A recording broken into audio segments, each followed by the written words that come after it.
হে, তোমরা ভাবছো এতদিন পর আমি আবার এখানে কি করছি, একটা রেসিপি শেয়ার করবো বলে। তো চলো, এখানে রয়েছে পনির, ক্যাপসিকাম, পেঁয়াজ, কাঁচা লঙ্কা কুচি। পনিরটাকে আগে ম্যারিনেট করে নিতে হবে। অ্যাট ফার্স্ট তাওয়ার মধ্যে সাদা তেল দিয়ে তারপরে পনিরগুলো ফ্রাই করে নিতে হবে। পনিরটা আমি ম্যারিনেট করেছিলাম হলুদ, নুন আর রসুন দিয়ে। রসুনটা দিয়েছিলাম ফ্লেভারের জন্য।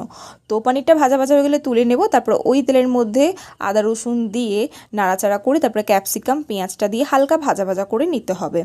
হালকা ফ্রাই হয়ে গেলেই নুন, কাশ্মীরি গুঁড়ো লঙ্কা, গোলমরিচ, কাঁচা লঙ্কা কুচি দিয়ে আবারও নাড়াচাড়া করে নিতে হবে ফ্রাই করার জন্য। দেন দিয়ে দেবো tomato sauce, chilli sauce, soya sauce. নুনটা একটু কম দেবে কারণ সসের মধ্যে অলরেডি নুন থাকে।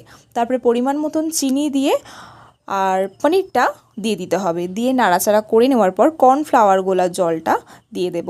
দিয়ে দেওয়ার পরে যে চিলি পনির মশলা সেটা দিয়ে দেবো। দেন একটু তেল দিয়ে দেবো। দেওয়ার পর হালকা ফুটে গেলেই কিন্তু আমাদের চিলি পনির রেডি।